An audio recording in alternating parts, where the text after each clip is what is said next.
Les plus populaires étaient les voitures équipées des mêmes moteurs 1,4 litres réduits que la famille A211.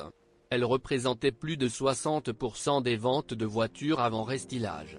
Et c'est un bon choix pour la sortie de l'Audi A4 de 5e génération. La plupart des problèmes les plus critiques ont été éliminés avec succès. Le problème le plus grave qui subsistait après de nombreuses améliorations était le blocage de la poussée de l'actionneur de la vanne de dérivation de la turbine, ce qu'on appelle le wastegate. En raison du fait que l'entraînement électrique est ici assez puissant, il casse la tige coincée. Si le scanner de diagnostic affiche l'erreur page 334B00, dysfonctionnement mécanique du régulateur de pression de suralimentation, sachez que c'est le cas. Il est presque impossible de prédire le kilométrage auquel cela pourrait se produire. Il existe des exemples où le coin s'est produit à un kilométrage très faible, et il existe une explication non confirmée, mais tout à fait logique. Très probablement, lors d'un fonctionnement purement urbain, les moteurs le font. Pas assez d'adhérence sur l'autoroute à grande vitesse. Cela signifie que pour que la tige bouge, vous devez périodiquement laisser le moteur tourner. À propos, les concessionnaires qui devaient résoudre le problème sous garantie ont été contraints de changer l'ensemble du turbocompresseur. Bien que la turbine, en règle générale, était absolument en bon état de fonctionnement. Naturellement, pour les voitures hors garantie, se livrer à un tel gaspillage est absolument inutile. Il est préférable d'acheter un kit de réparation d'actionneur de wastegate. Ce n'est pas bon marché, mais certainement moins cher qu'un escargot frais et entièrement équipé. Et si l'actionneur tourne mal après une longue période de stationnement, essayez de le réanimer, de le faire pivoter et de lubrifier le variateur. Ce n'est certes pas une tâche rapide et fastidieuse, mais cela permet d'économiser une somme d'argent considérable. Mais n'écoutez pas ceux qui recommandent d'économiser sur le remplacement de la courroie de distribution. En effet, dans les pays européens, le variateur est considéré comme sans entretien. Mais pour le marché russe, il est prescrit de remplacer la courroie tous les 120 000 km. Mais les fuites d'antigel à la jonction de la pompe à eau et du boîtier peuvent être traitées en remplaçant le joint bon marché. Permettez-moi de vous rappeler que les moteurs 2011 ont une conception complexe composée d'une pompe du système de refroidissement à double circuit, ainsi que de deux thermostats qui y sont attachés. Dans sa forme actuelle, l'ensemble de cet ensemble sophistiqué et ingénieux peut parcourir jusqu'à 200 000 km sans aucun problème. Avec le restylage, les automobilistes Audi ont été contraints d'abandonner complètement les moteurs 1.4 TFSI. De plus, la décision a été prise d'en haut, alors Skoda, Seat et Volkswagen ont commencé à passer à un nouveau moteur turbo d'1,5 litre. Mais Audi a emprunté une voie différente, ils ont introduit un moteur 2.0 TFSI déclassé dans la 4 la plus abordable. Il y avait un problème d'usure rapide des arbres à cames. De plus, les Allemands n'ont pas réussi à créer une chaîne de distribution vraiment solide et ont introduit une pompe suréquipée et une vanne de séparation d'huile capricieuse. De plus, les propriétaires de voitures critiquent souvent les vannes de régulation de phase de courte durée. En général, le nom d'un moteur à combustion interne idéal est même loin d'être la 3e édition de 3.8, c'est un euphémisme. Bien que les dernières éditions du moteur puissent être considérées comme tout à fait tolérables. Gardez un œil sur les moteurs diesel à fioul lourd de 2 litres de la série E288, qui sont généralement assez bons. Mais non sans péché. Lorsque le compteur kilométrique indique 150 000 km et plus, il y a de fortes chances que l'actionneur à dépression de la turbine tombe en panne et que le clapet et la vanne perdent leur mobilité comme d'habitude, mais cette dernière n'est pertinente que lorsque le système de recirculation n'a pas été arrêté plus tôt, par exemple, dès que la période de garantie est expirée. Le mécanisme de distribution est entraîné par une courroie, qui entraîne également les pompes à carburant et à eau. Il est recommandé de la changer tous les 120 000 km, mais nous conseillons d'effectuer l'opération plutôt tous les 100 000 km. De plus, il sera utile de vérifier le système de ventilation du carter.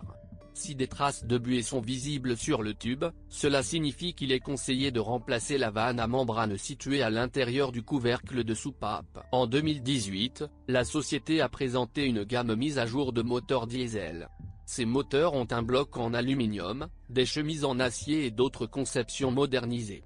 De plus, les ingénieurs allemands en moteur utilisaient des pompes à huile et à vide séparées, alors qu'auparavant elles étaient fabriquées en une seule unité.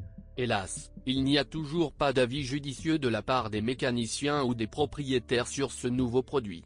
Il y a de sérieuses plaintes de nos compatriotes. Il n'y a qu'une seule modification plus ancienne du rendement de 190 forces.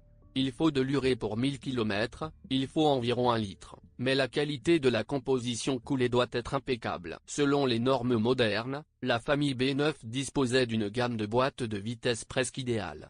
Presque le seul dysfonctionnement qui puisse arriver à la boîte de vitesse manuelle MQ350, familière à tout militaire, est le remplacement du volant bimasse après avoir franchi la barre des 150 000 milles. L'option principale pour les voitures de la série B9 était une nouvelle modification de la boîte de vitesse sélective Stronach, qui s'est avérée plus compacte et plus légère que son prédécesseur. Il comporte une modification pour les versions à traction avant qui remplace le variateur multitronique à coin, ainsi qu'une option pour un véhicule à traction intégrale avec un différentiel central intégré à l'intérieur de la boîte. La boîte à 7 vitesses avec le sélecteur DL382 prend facilement soin des ressources prévues par le constructeur seulement après 150 à de roulage, nécessitant des réparations, mais pour que la durée de vie de la boîte s'écoule, c'est précisément dans ce scénario qu'il est important de changer le liquide de transmission tous les 50 à 80 000 km, sinon les solénoïdes du corps de vanne seront envahis par des produits d'usure, ce qui affectera immédiatement le fonctionnement de l'unité. Des chocs désagréables apparaîtront dans la partie mécanique. Il est recommandé de mettre à jour la transmission après 100 000 km. Cependant, certains pensent que cela est totalement inutile. Mais en vain, avec du lubrifiant frais, la pompe électrique non démontable à l'intérieur de laquelle est cachée l'unité de commande vivra beaucoup plus longtemps. Eh bien, en plus du service d'huile à 7 vitesses, un échauffement, une conduite prudente et un démarrage serein sont utiles. En général, il n'y a pas lieu d'avoir peur de ce dispositif sélectif. C'est peut-être l'une des meilleures boxes de ce type. Certes, pour une plus grande longévité, il sera utile de changer les filtres une vidange sur 2. Il y a 3 pièces ici, vous devez donc retirer le corps de valve. C'est également un très bon effet pour l'électronique de s'adapter aux garnitures de friction d'embrayage usées. Commençons notre discussion sur la suspension de l'Audi A4 par un avertissement concernant la douceur de roulement. Chaque exemplaire de l'Audi A4 sera absolument individuel, car il existe 4 options de châssis, standard, sportif, adaptatif et également pour les mauvaises routes. Assurez-vous d'en tenir compte lors de la sélection des pièces de rechange. Dans les mégalopoles, le châssis dispose d'une marge de sécurité suffisante, mais sur les routes provinciales défoncées, le châssis nécessitera des réparations régulières et, de plus, très coûteuses. Le maillon le plus faible sont les roulements de roues, qui durent en moyenne 80 à 90 000 km. Les bras inférieurs de la suspension avant servent encore moins bien, leurs rotules et leurs joints métalliques en caoutchouc se cassent littéralement en 60 000 à 70 000 km. Les bras supérieurs durent environ 100 000 km. De manière générale, pour changer radicalement d'avis sur l'achat de ce modèle, il suffit d'étudier la conception de la suspension avant en regardant le schéma, 8 leviers, et avec eux 8 rotules et joints caoutchouc métal, et de tous les rotules, seulement 2 sont changés séparément.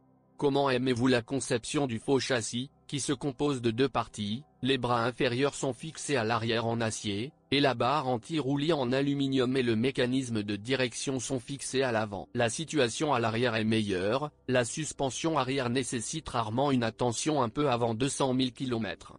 L'amortisseur prend généralement un peu moins de temps à un kilométrage de 150 à 170 000 km. Et nous vous recommandons fortement de vous méfier des amortisseurs réglables car ils sont d'un prix prohibitif, mais durent environ 2 fois voire 3 fois moins que des amortisseurs classiques. En conclusion, nous répéterons ce que nous avons dit initialement. L'Audi A4 série B9 s'est avéré être une version améliorée de son prédécesseur. Et malgré quelques inconvénients, vous pouvez en prendre un tel 4. Répétons ce que nous devons constamment répéter à propos de tous les Allemands modernes, lorsque vous choisissez une Audi A4, vous devez toujours vous rappeler que cette voiture est très exigeante envers tout. De la qualité des fluides de travail et de la rapidité de l'entretien au style de conduite du propriétaire. Si vous êtes prêt à accepter de telles conditions, soyez assuré qu'une copie fraîche et correctement testée sera prête à vous servir fidèlement pendant plus d'1 an.